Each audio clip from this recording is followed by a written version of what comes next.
The cowboy made a different choice, and everything changed. The wind rolled across the plains like a living thing, bending the tall grass in silver waves under the late afternoon sun. Dust hung in the air behind a slow-moving herd, glowing gold, turning the world into something halfway between heaven and memory. Ethan Cole sat tall in the saddle, hat low over his brow, reins loose in his hands. A good horse. A long day. Too many thoughts. In the distance, the ranch house stood alone against the horizon, white paint peeling, porch sagging just a little more than it had last spring. Home, or what was left of it. Almost there, Rusty, Ethan muttered, patting the gelding's neck. He had spent his entire life riding this land.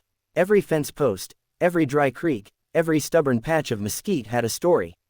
His father's voice still lived in the wind out here, orders barked across cattle drives, rough laughter after supper, quiet pride he rarely showed. But his father had been gone 3 months now, and the bank didn't care about ghosts. Inside the house, papers covered the kitchen table. Bills, notices, red ink like wounds. Ethan removed his hat and dropped it onto a chair. His younger sister, Lily, looked up from the sink. She had tied her hair back with a red ribbon, but worry had slipped free and framed her eyes. "How bad?" she asked. Ethan didn't answer right away. He poured water from the jug, drank, then wiped his mouth with the back of his hand. "Bad," he said finally. "Real bad." She nodded like she already knew. "The man from the bank came again," she whispered. "He says Mr. Beaumont is still interested." Of course he was. Harold Beaumont, owner of half the county, polished boots, silver watch chain, smile that never reached his eyes. He wanted Ethan's land because it connected his spread from river to highway. A perfect empire, if Ethan would only give up. "I won't sell," Ethan said, the words automatic, carved into him since childhood. Lily turned from the sink. "Ethan, we might not have a choice." He slammed his palm against the table, making the papers jump. "There's always a choice," but even as he said it, he wasn't sure anymore. That night sleep wouldn't come. Ethan sat on the porch steps, listening to coyotes sing to the moon. He remembered another night, years ago, when he had been 17 and wild with dreams. He had wanted to leave then, see cities, chase adventure, escape the dust. But his father had grown sick. So Ethan stayed, because it was the right thing. Because coal men didn't run. Because someone had to choose the ranch. And now the ranch was dying anyway. He rubbed his tired eyes. "What was it all for, Pa?"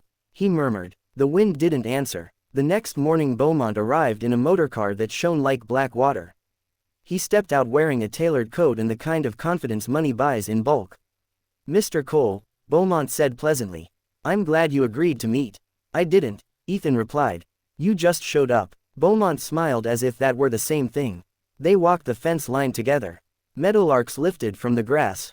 Somewhere a gate creaked. "I can solve your problems," Beaumont said smoothly.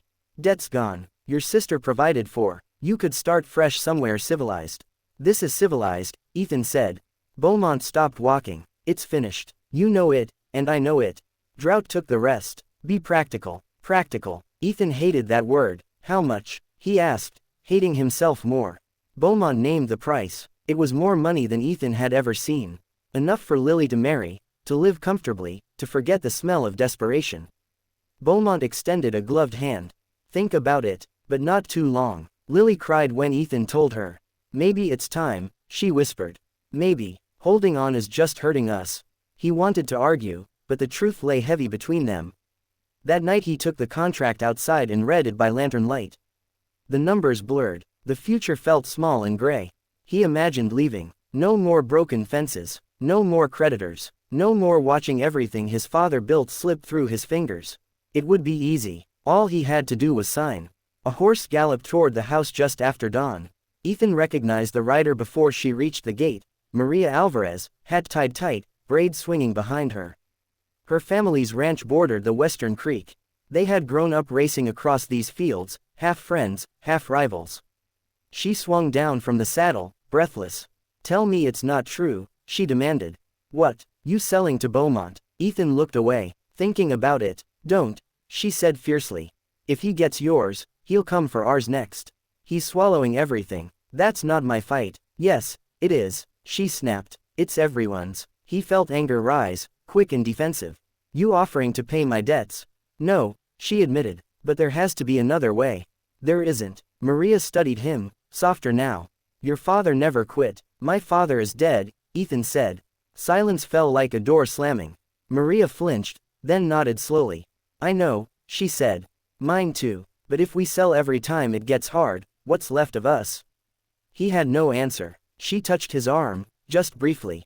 Come to town tonight, some of us are meeting. Ranchers. We're talking about fighting back. Fighting how? Together. Together. The word sounded foreign, dangerous, hopeful. All day Ethan worked with a storm inside him. Sign the contract, end the pain. Or gamble on neighbors who were nearly as broke as he was. By sunset he still hadn't decided. Lily met him by the barn. Go, she said quietly. Hear them out. What if it changes nothing? Then at least you'll know you tried. The meeting filled the back room of the general store. Men and women crowded shoulder to shoulder, hats in hands, faces carved by sun and worry. Maria stood near the counter. When she saw Ethan, relief flickered across her eyes. Old Tom Wilkes spoke first. Beaumont picks us off one by one. But if we form a co-op, we can share costs, move cattle together, negotiate better prices. Murmurs rose. It's risky, someone said. So is losing everything, Maria replied. They talked for hours. Plans, numbers, fears. Ethan listened. For the first time since his father died, he didn't feel alone. When they finally voted, the decision was close. But it passed. They would stand together. Outside, stars spilled across the sky. Maria walked beside him. What will you do? He looked toward the dark outline of his ranch, fragile against the night. He thought about Beaumont's money.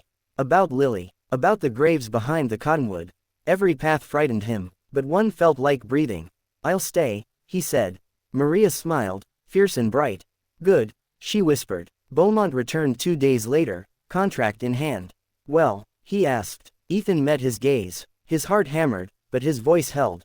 I'm not selling. For a moment Beaumont seemed honestly surprised. Then the warmth vanished from his face. You'll regret that, maybe, Ethan said, but it's my regret to choose. Beaumont climbed back into his motorcar without another word. Dust swallowed him. The months that followed were harder than anything Ethan had known. They pooled equipment, shared labor, drove cattle farther than ever before. Some nights Ethan fell into bed too tired to dream. But slowly, impossibly, things began to change. Prices improved, debts shrank, laughter returned to the fields. Hope, once planted, proved stubborn. One evening Ethan stood by the fence, watching the sun melt into the earth. Maria rode up beside him. Looks different, doesn't it? She said. Yeah, he replied. It does. Not perfect. Not easy, but alive. He realized then how close he had come to walking away from all of it. From the land, from the people, from the chance to build something bigger than his fear. One signature, and none of this would exist. A different choice. Everything changed. Maria nudged his shoulder. Your father would be proud. Ethan swallowed the tightness in his throat. I hope so. The wind rose again, carrying the smell of grass and cattle and tomorrow. This time, it sounded almost like agreement.